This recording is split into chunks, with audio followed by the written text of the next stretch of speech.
buenos días a todas y a todos. Agradecemos su asistencia a la conferencia magistral Tendencias de Internacionalización de la Educación Superior, que será impartida por el Dr. Blanco como parte del 10º aniversario de las jornadas académicas que llevan por título La formación como eje transformador de las prácticas docentes. Agradecemos y saludamos afectuosamente a las autoridades que nos acompañan esta mañana. Doctor Cristian Jorge Torres Ortiz Cermeño, rector de la Universidad de Colima. Doctor Gerardo Blanco, profesor asociado de Educación Superior y director académico del Centro para la Educación Superior Internacional del Boston College y nuestro conferencista. Doctora Marta Alicia Magaña Echeverría, coordinadora general de docencia. Doctora Xochitl Angélica Trujillo Trujillo, coordinadora general de investigación. Doctora Susana Aurelia Preciado Jiménez, directora general de Educación Superior. Doctora Ariana Sánchez Espinosa, directora general de posgrado. Doctora Marta Eugenia Chávez González, directora general de Desarrollo de Personal Académico. Doctora Genoveva Amador Fierros, directora general de Relaciones Internacionales y Cooperación Académica. Saludamos y agradecemos también la asistencia de la doctora Magdalena Bustos Aguirre, profesora investigadora de la Universidad de Guadalajara y coordinadora del posgrado de esa institución, especialmente del programa de doble grado en internacionalización de la educación superior que ofrecen conjuntamente con el Boston College. A continuación, el rector de la Universidad de Colima, doctor Cristian Jorge Torres Ortiz Cermeño, nos dará unas palabras de bienvenida. Gracias, Ceci. Muy buenos días tengan todos y todas ustedes. Un placer estar aquí presente de manera virtual en la conferencia que impartirá el doctor Gerardo Blanco. Doctor, sea usted bienvenido a la Universidad de Colima. Muchas gracias por sus atenciones y por aceptar la invitación de nuestra institución para impartir esta conferencia. Saludo también a la doctora Marta Alicia Magaña Echeverría, coordinadora general de docencia, a la doctora Xochitl Angélica Trujillo Trujillo, coordinadora general de investigación, a la doctora Susana Aurelia Preciado Jiménez, directora general de Educación Superior, a la doctora Ariana Sánchez Espinosa, directora general de posgrado, a la doctora Marta Eugenia Chávez González, directora general de Desarrollo del Personal Académico, por supuesto a la doctora Genoveva Amador Fierros, directora general de Relaciones Internacionales y Cooperación Académica de nuestra institución, también a la doctora Magdalena, que ya fue mencionada, y a todas y todos los universitarios que son parte de estas jornadas académicas y que están conectados para esta conferencia.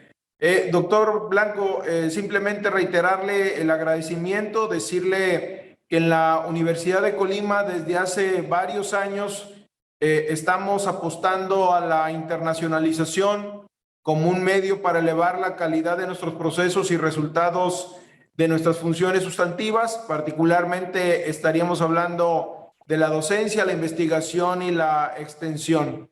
De esa manera, en el inicio de esta gestión rectoral, hace 1 año y medio, propusimos un eje transversal dentro de esa agenda rectoral que posteriormente se refleja en el Plan Institucional de Desarrollo.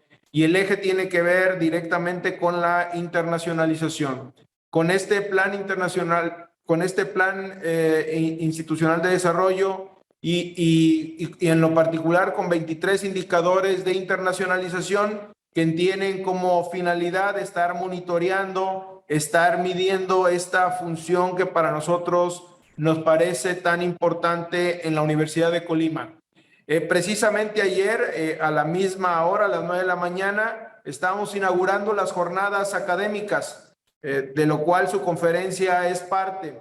Y hoy nos encontramos capacitando a nuestro personal académico en materia de internacionalización del currículum, diseño de programas de doble grado, como ya se ha referido, planeación de cursos en línea en colaboración internacional, gestión de financiamiento internacional y procesos de gestión y desarrollo de trabajo colaborativo en redes académicas.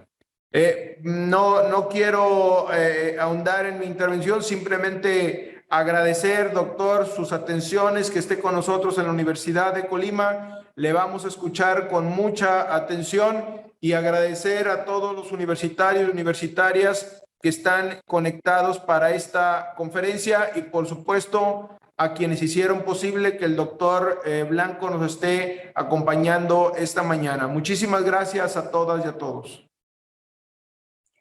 Muchas gracias, señor rector, por sus palabras. Para continuar con el orden del día, le cedo el uso de la voz a la doctora Genoveva Amador Fierros, quien hará la presentación del conferencista magistral, el doctor Gerardo Blanco, y así entonces iniciaremos con su conferencia. Muchas gracias, muy buenos días. Con su permiso, señor rector, muchísimas gracias por acompañarnos. Y me permitiré entonces leer una supersíntesis del currículum del doctor Blanco. Gerardo Blanco se formó como doctor en educación por la University of Massachusetts. Es maestro en educación por la Universidad de Maine en USA. Es licenciado en educación por la Universidad de las Américas en Puebla.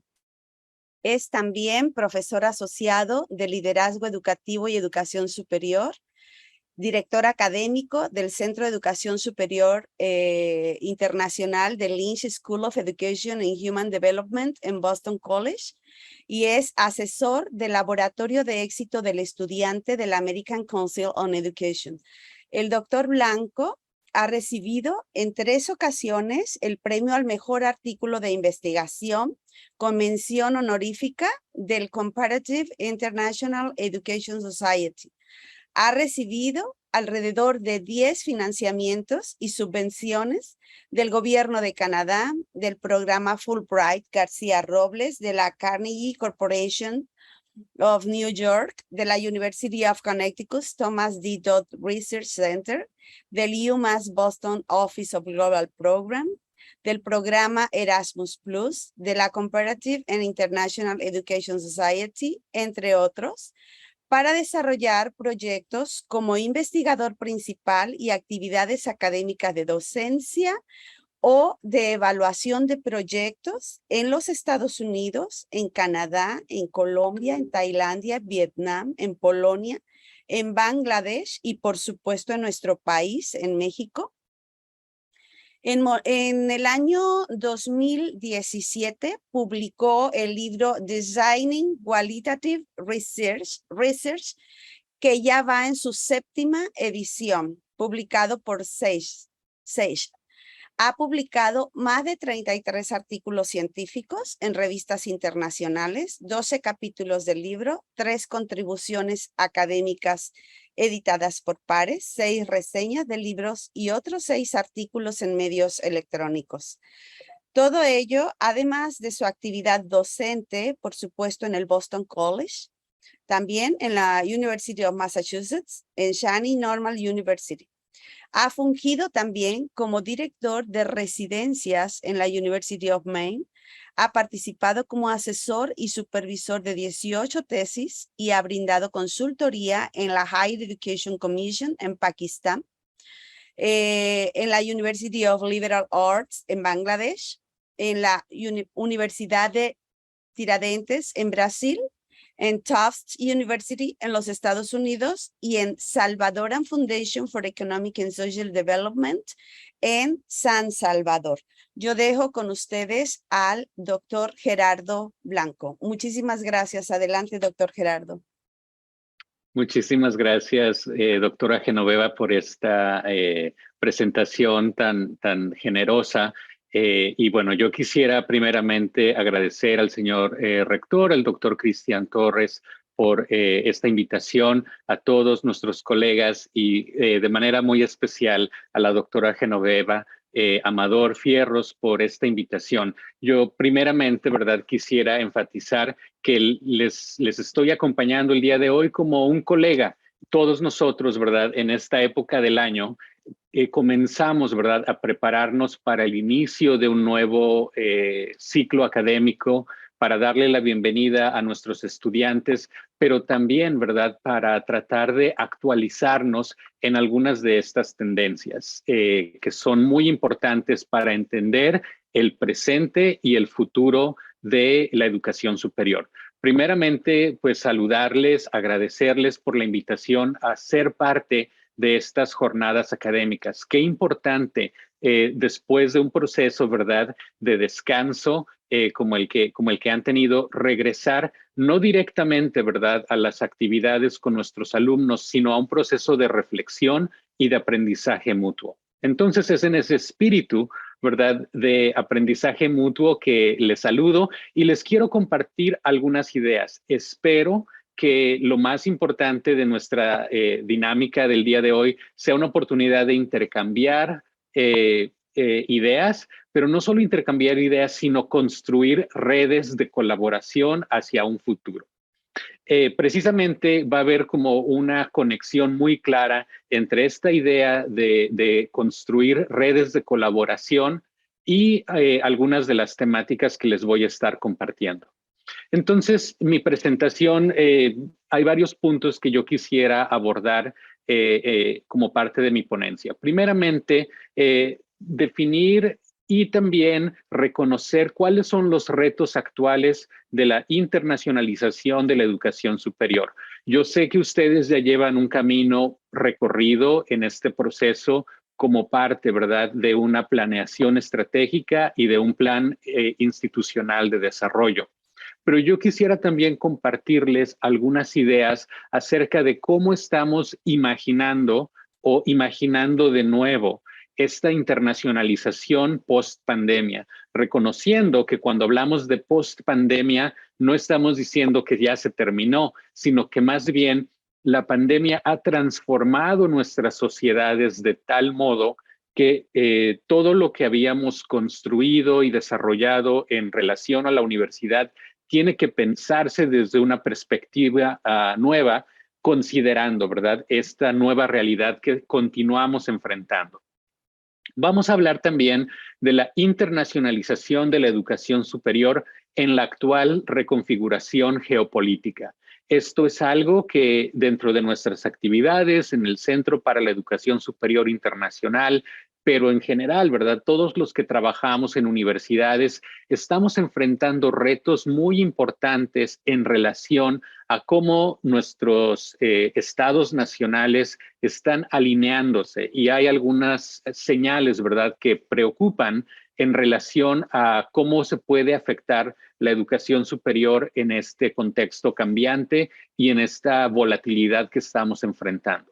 Y finalmente, vamos a tratar de aterrizar estas ideas, ¿verdad?, en relación a las actividades académicas y que ustedes realizan y también a la gestión, ¿verdad?, de las universidades. Entonces, quisiera primeramente compartirles cuáles son algunas de las tendencias que estamos observando. Primeramente, hay dos fuentes principales de información. Me da mucho gusto compartir una versión de avance de dos proyectos que estamos realizando dentro del Centro para la Educación Superior Internacional en Boston College. Uno de ellos le hemos titulado es El futuro de la internacionalización.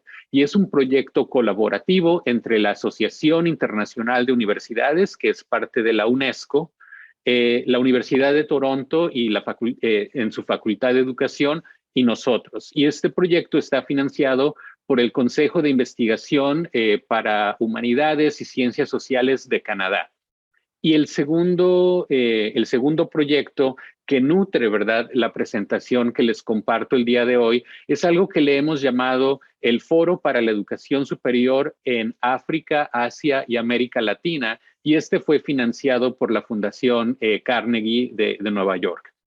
Entonces, ¿cuáles son los dos puntos principales que estamos identificando a través de estos dos proyectos de investigación que implican, por cierto, a todo nuestro personal de nuestro centro de investigación? Primeramente, que estamos enfrentando en la internacionalización, más bien que hemos enfrentado un cambio forzado, muchas innovaciones y muchas de estas han sido precisamente por necesidad enfocadas a la digitalización de no solo de la internacionalización, sino de la educación superior en general. Pero al mismo tiempo que hemos visto esta tendencia, estamos viendo una tendencia opuesta a medida, ¿verdad?, que la reapertura se ha llevado a cabo post pandemia.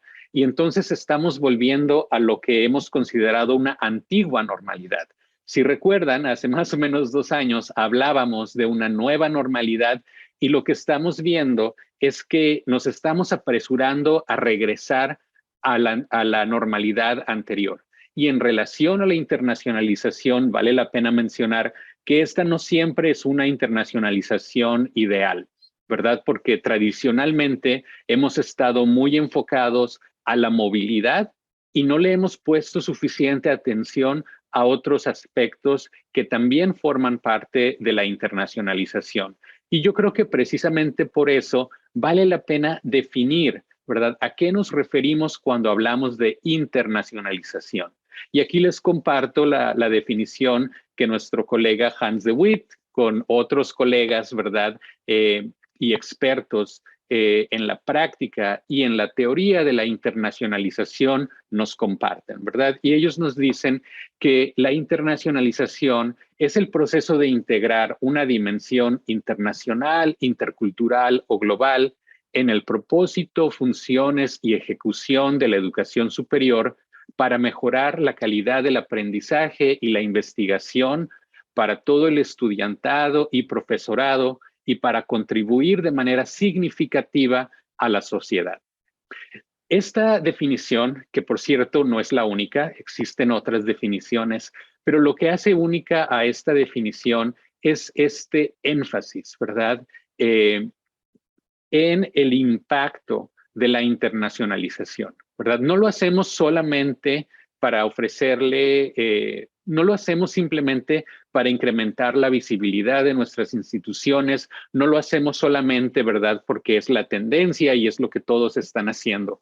Lo hacemos porque buscamos mejorar nuestra sociedad. Lo hacemos, ¿verdad?, porque sabemos que si verdaderamente integramos, ¿verdad?, no solo añadimos una función, sino que integramos esta dimensión internacional, intercultural o global en todo lo que hacemos, ¿verdad? Por eso me entusiasma tanto esta conversación que hemos tenido y las palabras que el señor rector nos ha compartido de cómo pensar, ¿verdad?, en la internacionalización como un eje transversal. Precisamente, ¿verdad? Eso es lo que buscamos con la internacionalización. Y si lo hacemos así, vamos a tener un impacto. Y esto es algo que a final de cuentas, con las crisis que se están acumulando en nuestra sociedad, podemos finalmente mejorar y construir una mejor sociedad, que a final de cuentas es lo que buscamos. Pero ¿cuál es el reto? ¿Verdad? Durante estos 2 años que hemos estado reflexionando, yo creo que el punto que para mí ha sido más claro es que a final de cuentas, la pandemia que hemos enfrentado es primeramente una pandemia de desigualdad entre países, y voy a abundar en este punto en un momento más, pero también dentro del mismo país, los diferentes sistemas educativos, ¿verdad? La educación básica no ha sido afectada de la misma manera que la educación superior, e incluso, ¿verdad?, los recursos disponibles, la capacidad de adaptarnos ha sido muy desigual. A pesar de que hemos pasado, ¿verdad?, por procesos muy complejos en la educación superior, a final de cuentas teníamos más recursos para empezar, para enfrentar esta crisis. Pero dentro del mismo sector educativo estamos enfrentando también una desigualdad entre instituciones. Lo que estamos viendo muy claramente es que las instituciones que de por sí tenían más recursos pudieron responder a la pandemia, ¿verdad?, con más agilidad, con menos impacto. Pero también, y esto no lo debemos olvidar, que dentro de las unidades familiares, ¿verdad?, estamos viendo todavía una desigualdad muy fuerte, que sabemos, ¿verdad?, que dentro de nuestros alumnos, a pesar de nuestros esfuerzos por continuar, ¿verdad?, por ofrecer una continuidad académica, han habido muchos retos, ¿verdad?, que han impedido el acceso equitativo a estas oportunidades de aprendizaje durante la pandemia. Entonces, reconociendo que cuando hablamos de post-pandemia o post-COVID, no estamos implicando, ¿verdad?, que ya se acabó, sino que más bien el mundo ha cambiado y que tenemos que enfrentarlo con una nueva visión. ¿Qué es lo que encontramos al revisar todas las fuentes de información en relación a la internacionalización durante estos 2 años anteriores? Primeramente, que la mayoría de la investigación sobre el tema de la internacionalización post-pandemia procede de Estados Unidos y del Reino Unido. Yo veo esto como una limitación muy importante para entender el fenómeno, ¿verdad? Sabemos mucho de muy pocas personas, ¿verdad? Porque a final de cuentas, cuando pensamos en toda la población del mundo, la población de Estados Unidos y del Reino Unido es una minoría, si no insignificante, es una minoría que nos dice muy poco acerca de las realidades en otros países. También hemos aprendido en estos 2 años que la investigación, a pesar de estar en una situación de pandemia, continúa enfocándose a la movilidad estudiantil como un foco temático. Esto lo veo también como una limitación que debemos abordar como investigadores y que no debemos permitir, ¿verdad?, que esto distraiga de la labor que estamos realizando. Hay que entender que hay una separación muy grande entre el trabajo académico que se ha realizado hasta ahora en relación a la internacionalización post-pandemia y las realidades que estamos enfrentando día a día en nuestras instituciones de educación superior. También estamos encontrando que a pesar de que estábamos hablando de internacionalización digital, no hemos hablado de manera suficiente de nuevas formas de conceptualizar la internacionalización. Por darles un ejemplo, uno de los ejemplos, una de las manifestaciones que ha surgido, que ha crecido de manera exponencial durante estos últimos 2 años, ha sido el COIL, ¿verdad? La colaboración en línea internacional. Y esto también a veces hablamos de intercambios virtuales. Pero desde una perspectiva de definir la internacionalización, el intercambio y la internacionalización del currículum han sido en general, de manera tradicional, diferentes dominios de la internacionalización, ¿verdad? Entonces, a pesar de que muchos de nosotros, incluyéndome a mí, nos hemos embarcado en actividades, ¿verdad?, de colaboración internacional en línea para el aprendizaje, no hemos reflexionado al mismo tiempo de cómo debemos definir la internacionalización desde una nueva perspectiva, ¿verdad? Entonces, nuestra teoría no le está alcanzando a la práctica, ¿verdad? Porque la práctica había estado motivada por una urgencia. Pero yo creo que este es un buen momento de pensar nuevamente cómo nuestro enfoque de enseñanza se relaciona en general a las tecnologías de información y comunicación. Y como pueden ver, ya no le digo nuevas tecnologías, ¿verdad? Porque ya llevan con nosotros mucho tiempo y este es el futuro. Pero además, otra cuestión que a mí me llamó la atención es que han existido mucha literatura en relación a los retos que los estudiantes internacionales habían enfrentado durante el aislamiento, durante la cuarentena, durante la pandemia en general. Aunque esta literatura es valiosa, yo creo que es muy importante que tomemos estas ideas para prevenir nuevas formas, ¿verdad?, de discriminación, nuevos retos y para generar una forma, ¿verdad?, de proporcionar la educación superior de manera más accesible, incluyendo, claro, la internacionalización. Y el siguiente punto me permite hacer una transición, digamos, ya a casi el tema final o el punto final que me interesa pues desmenuzar con mucha atención el día de hoy, que es, estamos enfrentando impactos desiguales, pero también tensiones geopolíticas. Y esto yo creo que vale la pena discutirlo con mayor detalle. ¿A qué me estoy refiriendo con esta desigualdad y estas tensiones geopolíticas? Primeramente, que las tasas de vacunación han sido extremadamente desiguales. Y no solamente estamos enfrentando desigualdad en cuestión de acceso a las vacunas, sino que cuáles vacunas cuentan, en qué contexto, se ha vuelto un problema al que muchos de nosotros le estamos llamando un nacionalismo de vacunas, ¿verdad? El decir que estando en una situación de emergencia, haya países que digan, bueno, estas son las vacunas que aceptamos y estas no.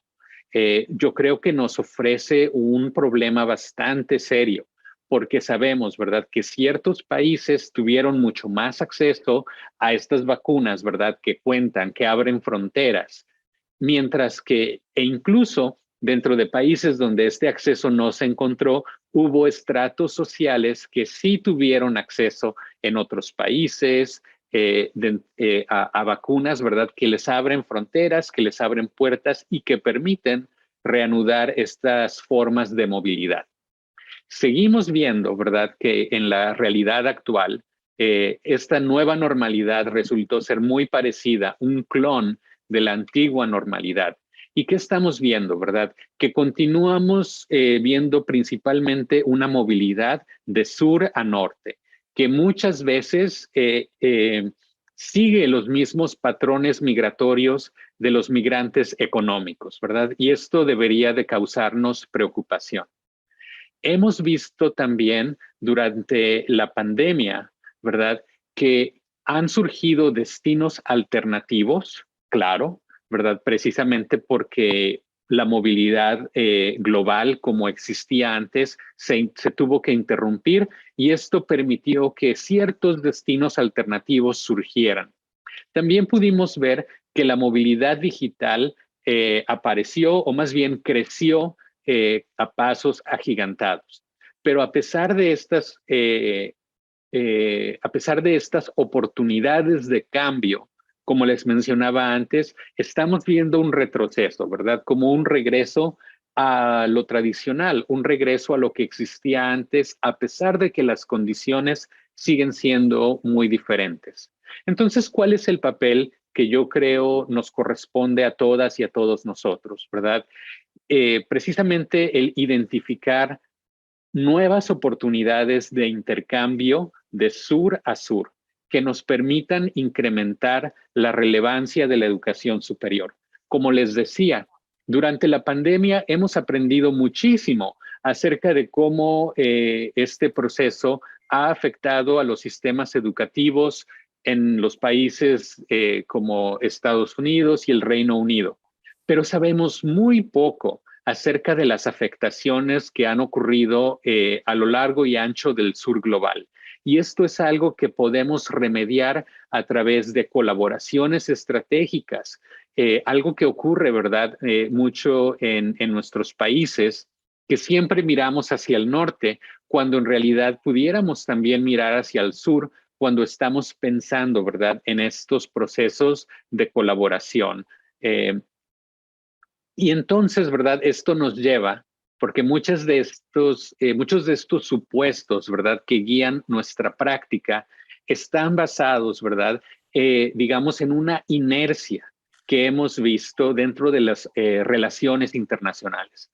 Uno de los retos que cada vez más me he ido enfocando, ¿verdad?, y que nos ha preocupado mucho en el Centro para la Educación Superior Internacional, es el papel que la geopolítica juega en las decisiones que tomamos como gestores y como tomadores de decisiones en la educación superior. ¿A qué me refiero con esta idea de geopolítica, verdad? En términos muy sencillos, es la política del lugar, o en otras palabras, la alineación relativa a factores geográficos. Esto es algo muy importante, ¿verdad? Porque actualmente, cuando hablamos de geopolítica, podemos hablar en términos internacionales, pero también internos. Por ejemplo, en cuestiones internacionales, muchos de nuestros colegas están hablando de una nueva guerra fría, ¿verdad?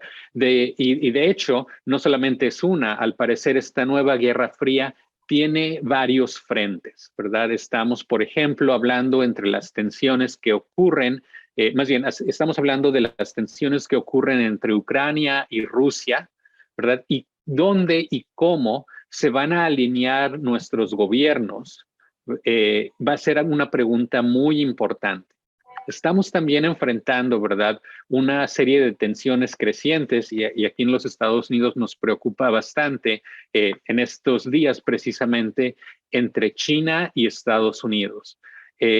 Lo cual es muy lamentable, ¿verdad? Y no solamente es lamentable, sino que nosotros como educadores, yo creo que tenemos un papel muy importante que cumplir dentro de los márgenes institucionales que tenemos, ¿verdad? Nuestro centro, por ejemplo, había tenido y ha tenido de manera tradicional relaciones muy estrechas con Rusia, particularmente con la Escuela Superior de Economía y su Instituto de Educación en Moscú. Y como resultado, ¿verdad?, de estas tensiones, de las sanciones que Estados Unidos ha impuesto hacia Rusia, hemos tenido que suspender muchas de estas colaboraciones. En China yo he tenido la fortuna de ser profesor visitante y me apena mucho, ¿verdad?, la tensión creciente que estamos enfrentando. Entonces es muy importante, ¿verdad?, que identifiquemos cuáles son los retos que estas tensiones globales nos enfrentan, cómo se están alineando nuestros gobiernos y nuestras instituciones de educación superior, pero cómo podemos como educadores también romper los estereotipos, promover el diálogo de pueblo a pueblo, cuando el diálogo de gobierno a gobierno muchas veces se ve interrumpido.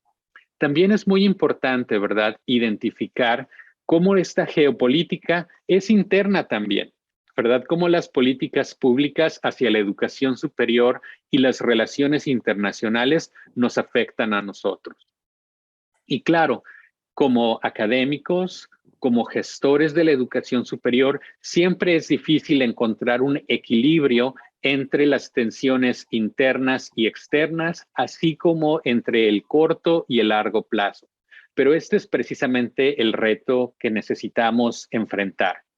Y finalmente es muy importante recordar que la visibilidad institucional es un arma de dos filos, ¿verdad? Porque por una parte, las instituciones que tienen más visibilidad, las instituciones más grandes, ¿verdad?, tienden a disfrutar de mayor autonomía, lo cual es muy adecuado, ¿verdad?, lo cual es muy importante. Pero por otro lado, la atención que reciben muchas veces las hace como un blanco fácil, como parte de estas tensiones geopolíticas internacionales e internas también. Entonces, ¿verdad? Finalmente el reto que tenemos, y esto se relaciona con esta idea también, es que la atención, en una situación de crisis, la atención se vuelve un recurso limitado. ¿Cuáles son entonces, verdad, para ir concluyendo, las implicaciones de todas estas tendencias que les estoy compartiendo en relación al trabajo académico que realizamos? Primeramente, ¿verdad?, que necesitamos reconocer que estamos en un contexto que algunos han conceptualizado con estas siglas VICA, ¿verdad?, que implican volatilidad, incertidumbre, complejidad y ambigüedad. Y todo esto nos exige trabajar con adaptación. Pero es también muy importante, ¿verdad?, la búsqueda proactiva de retroalimentación, ¿verdad? Y esto es algo muy, muy importante, sobre todo como educadores en el salón de clases. Si lo hacíamos antes, tenemos que redoblar nuestros esfuerzos para obtener retroalimentación por parte de nuestros alumnos, porque no sabemos dentro de esta realidad cambiante e inestable, ¿verdad? No sabemos siempre lo que está funcionando, lo que no está funcionando, los retos que nuestros alumnos enfrentan, cuáles son aquellas cosas, ¿verdad?, que les está costando trabajo, etcétera. Entonces es muy importante obtener retroalimentación. Igualmente importante es identificar cuáles van a ser nuestras prioridades a largo plazo. En un ambiente de incertidumbre como el que estamos enfrentando, es muy importante que no perdamos de vista la visión a largo plazo, que establezcamos metas de largo aliento, para que el presente, ¿verdad?, de alguna manera no nos distraiga de nuestra misión fundamental. Al mismo tiempo, y esto es un reto que seguimos enfrentando y con el que yo me identifico, ¿verdad?, necesitamos imaginar nuevos papeles para la tecnología. Como les decía, yo creo que ya no es posible hablar de nuevas tecnologías. Estas tecnologías ya llevan décadas con nosotros y necesitamos adaptarnos. Lo más importante es que los alumnos a los que les estamos dando clases el día de hoy nacieron ya con estas tecnologías. Entonces, para ellos esto no tiene nada de nuevo. Entonces, de inicio, hay que reconocer que la participación híbrida llegó para quedarse.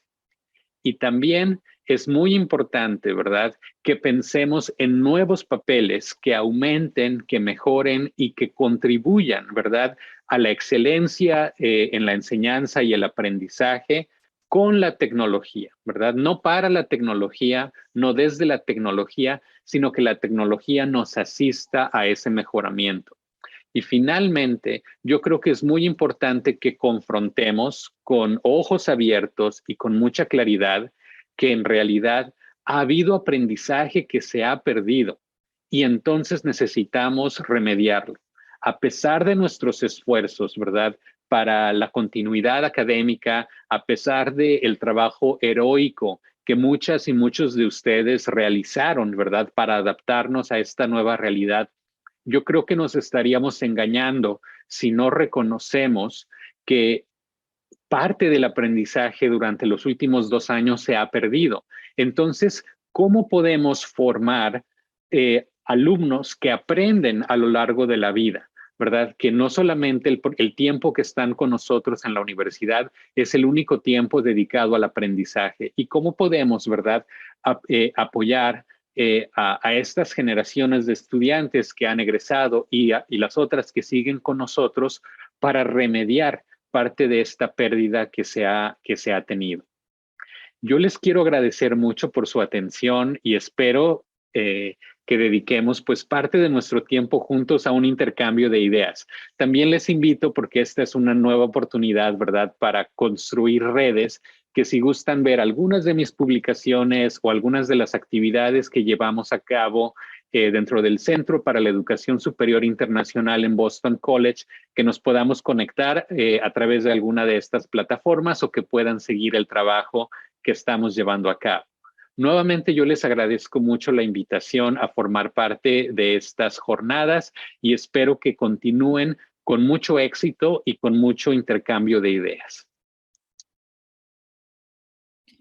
Muchísimas gracias, doctor Gerardo Blanco. Muy interesante el enfoque de la internacionalización, las tendencias y las implicaciones para las universidades que usted nos ha presentado. Veo que hay un profesor que quiere tomar la palabra. ¿Cómo ve, doctor? ¿Estamos así? Yo encantado, sí. Doctor No sé. Aramis, tiene usted levantada su mano, ¿verdad? Así Adelante, es. adelante, por favor. Gracias, buen día a todos. Y para ser breve, doctor Blanco, muchísimas gracias por su excelente ponencia. Y tengo la siguiente reflexión. En el inicio de su charla mencionó que la internacionalización se realiza entre instituciones académicas, incluso unidades familiares, para lograr una mejor educación en nuestra sociedad. Sin embargo, creo que al menos en su diapositiva, no se está tomando en cuenta los problemas reales de la sociedad a través de una incidencia real. Es decir, no se abordan los sectores de la sociedad como, por ejemplo, pueden ser pescadores, agricultores y otros sectores que son los más vulnerables y que en la actualidad, por los problemas ambientales que vivimos, son los que sufren de mayores violencias de todo tipo, incertidumbres, y al final esto se refleja en migraciones, un gran problema que usted mencionó. Entonces, estos sectores socioculturalmente son muy valiosos. Ellos han generado muchos conocimientos, muchas veces ancestrales. Y entonces, en esta idea de la internacionalización, es mi pregunta, ¿no se estará dejando de lado estos saberes, estos conocimientos, realmente esta internacionalización nos está llevando a algo global, descuidando cuestiones focales, puntuales, que en Latinoamérica, en los países más pobres, ustedes conscientes de ello, nos están afectando? Gracias. No sé si quiera contestar Sí, directamente o leemos claro que sí. otras ideas. Adelante. Muchísimas gracias por el comentario y por la pregunta. Coincido completamente con la reflexión. Yo creo que es muy importante, ¿verdad? Que retrocedamos, ¿verdad?, a la definición. Y yo creo que lo que usted aporta es muy importante. La definición, sin embargo, lo tiene. La definición habla no solo de integrar una dimensión internacional, sino hablamos también de una dimensión intercultural. Y precisamente, ¿verdad?, lo que usted describía es esa dimensión intercultural, que a veces, ¿verdad?, a pesar de que la definición lo incluye, en la práctica yo creo que nos cuesta mucho trabajo llevarlo a cabo. Pero ahora que hablamos de una internacionalización de la educación superior para la sociedad, yo creo que estamos abriendo también nuevas oportunidades. La definición sí habla de interculturalidad, pero lo que pasa es que no le hemos dado el mismo valor o el mismo peso a ese proceso. Y yo creo, ¿verdad?, que ese es el futuro de la internacionalización, que cuando hablamos, ¿verdad?, de enseñanza y aprendizaje de lenguas, no solamente pensemos en lenguas internacionales, ¿verdad? Una de las carencias, ¿verdad?, de las que yo siempre he sentido, ¿verdad?, es no haber tenido la oportunidad a lo largo de mi formación en la escolar o de educación superior de aprender alguna de las lenguas indígenas de mi país, ¿verdad? Yo creo que esta dimensión intercultural es el futuro, no porque tengamos nosotros algo que enseñar. Sí, tenemos investigaciones y todo esto que compartir, pero sobre todo tenemos mucho que aprender, así como usted señalaba de manera muy acertada desde mi punto de vista, ¿verdad? Que hay saberes tradicionales que para enfrentar los retos, ¿verdad?, del cambio climático global, de los retos sociales que estamos enfrentando, necesitamos, ¿verdad?, de esos saberes y muchas veces los hemos excluido. Entonces yo siento que la definición sí incluye esa dimensión intercultural que involucraría comunidades indígenas, que involucraría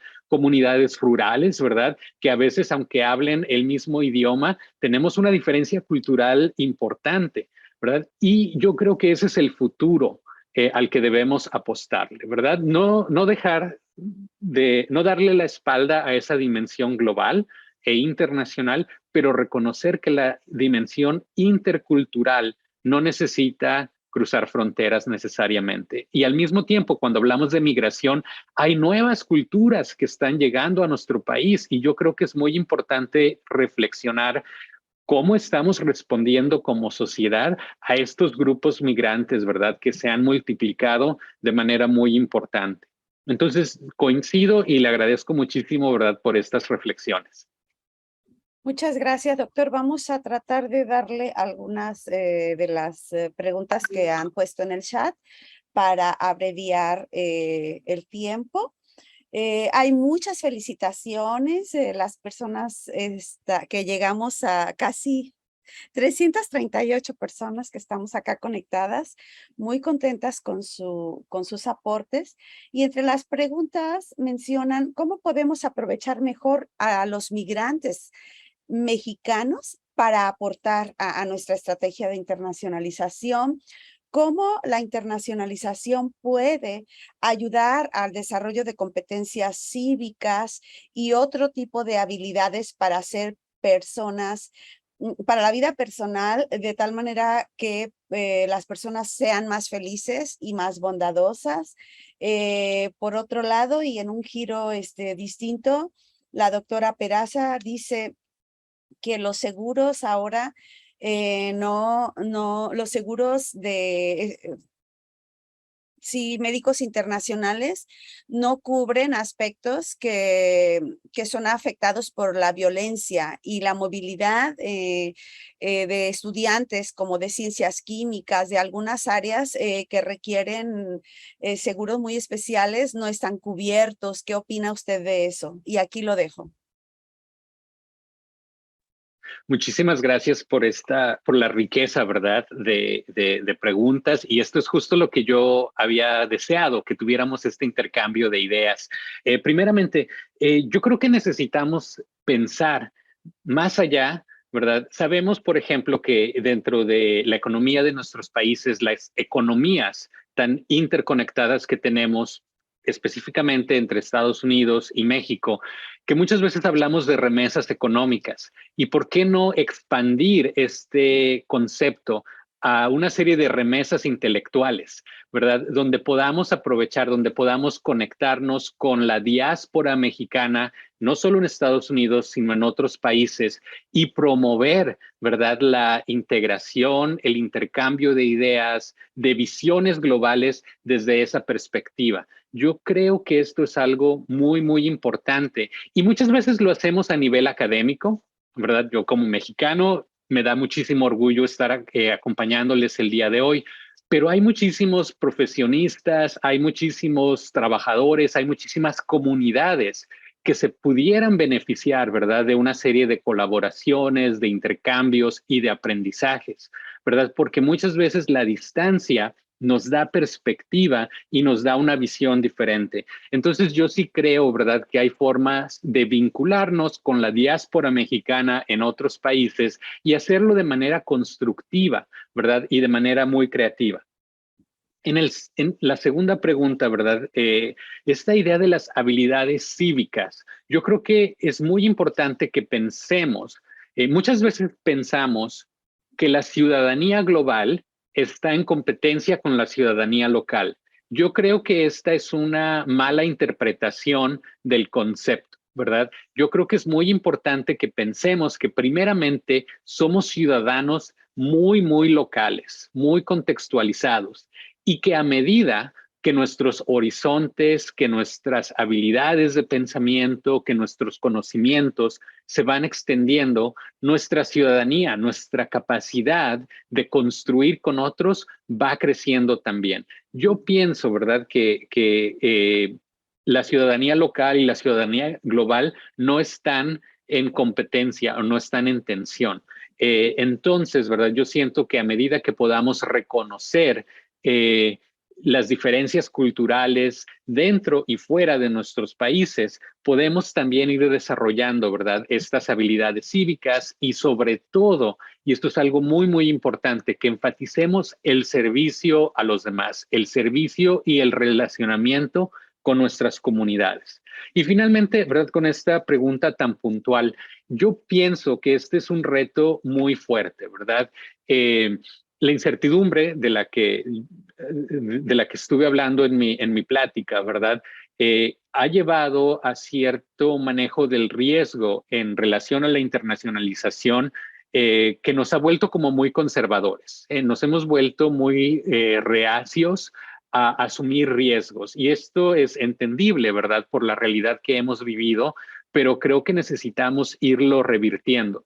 Esto es algo también que ha sido un reto muy importante en la movilidad internacional, ¿verdad? Muchas veces hay gobiernos, el de Estados Unidos es muy conocido por hacer esto, ¿verdad?, que constantemente le dice a sus ciudadanos que, bueno, no vayas a este país porque es peligroso y ten mucho cuidado de ir a este otro y a este otro y a este otro. Pero en Estados Unidos estamos enfrentando violencia, armamentos, ¿verdad?, que deberían estar restringidos y están al alcance de la población en general y esto lleva a matanzas y a cosas terribles, ¿verdad? Entonces muchas veces no vemos el riesgo local que existe. Honestamente, ¿verdad?, yo no tengo mucho que aportar en este sentido porque puedo ver la desigualdad y muchas veces la hipocresía de estas alertas, ¿verdad?, que se comparten y que se reciben, pero es realmente poco lo que podamos hacer. Lo que podemos hacer es ejercitar el pensamiento crítico por parte de nosotros y fomentar ese pensamiento crítico dentro de nuestros estudiantes también. Muchas gracias, doctor. Le vamos a dar la palabra, una última intervención, a Ana Uribe, que tiene ya un ratito por ahí con su manita levantada. Adelante, Ana, por favor. Sí, gracias. ¿Sí me escuchan? Muy bien, sí. Aprecio mucho su conferencia. Yo estudio migrantes y realmente la materia, lo que está hablando usted es de las materias que me gusta dar en la universidad, geopolítica del mundo. Entonces, pues escucharlo es pensar en estimular pues mi formación con los estudiantes. Quiero hacer un comentario, una pregunta muy puntual. Cuando se habla ahora de la pospandemia, se habla que con la pandemia hay desigualdades, más bien la pandemia evidenció desigualdades que históricamente se habían construido así. La migración siempre ha sido de sur a norte, siempre ha habido ese centralismo intelectual, siempre ese centralismo político, esas guerras, etcétera. Lo que quiero decir que la bibliografía que estamos leyendo ahora de la pospandemia, como que se le quiere echar la culpa a la pandemia, pero realmente eso ha existido. Entonces, ¿cómo podemos hacerle como académicos? Y qué bien que señala que la importancia de la internacionalización va más allá de la movilidad estudiantil, que en las universidades mexicanas se ha enfatizado eso, pero también hay una movilidad de pensamiento, ¿verdad? Una movilidad académica. Si vemos la presencia de hispanos, de mexicanos en Estados Unidos, es bajísimo. No hay intercambio, la gente no se va, entre otras cosas, por el idioma, pero son muchos los motivos, ¿no?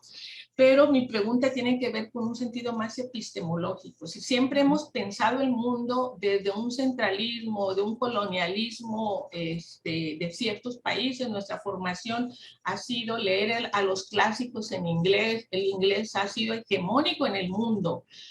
Ahora se habla de las epistemologías del sur. Inclusive, digamos, si queremos acceder a patrocinios, todo es en inglés, no porque no lo podamos hacer, lo podemos hacer, pero existe esa hegemonía, ese poder que se sigue reproduciendo, donde se toman las decisiones del Banco Mundial, todo en Estados Unidos. Y usted mencionó que en Estados Unidos y en el Reino Unido es donde se ha hecho más internacionalización. Yo creo es donde ha habido más recursos para hacerse, porque desde el sur no hay recursos, sigue siendo esa desigualdad del poder que por muchos años. Entonces, ¿cómo hacerle en esa desigualdad que somos de un mundo tercero, quinto, no sé, depende quién lo diga, pero me estoy refiriendo a la parte académica? ¿Cómo hacerle dentro de sus proyectos, dentro de su experiencia académica, que podamos acceder como mexicanos, como el tercer mundo, ¿verdad? En esa desigualdad, al primer mundo en la posibilidad de los proyectos de investigación, porque yo accedo y busco, pero pues ser mexicana, pues ahí ya hay un prejuicio en la selección. Por eso creo que ese centralismo académico existe, esa desigualdad del poder académico es triste. Yo he estado en Estados Unidos y como mexicana muchas veces he vivido esa poca credibilidad que los mexicanos como académicos podemos escribir libros o podemos debatir, ¿verdad? ¿Cómo, digamos, impulsar las epistemologías del sur, las epistemologías mexicanas en ese contexto tan adverso, que la pandemia lo agudizó, pero siempre ha existido? Muchas gracias, doctora. No sé, después de la Segunda Guerra Mundial, cuando Estados Unidos ya se hizo hegemónico. Gracias.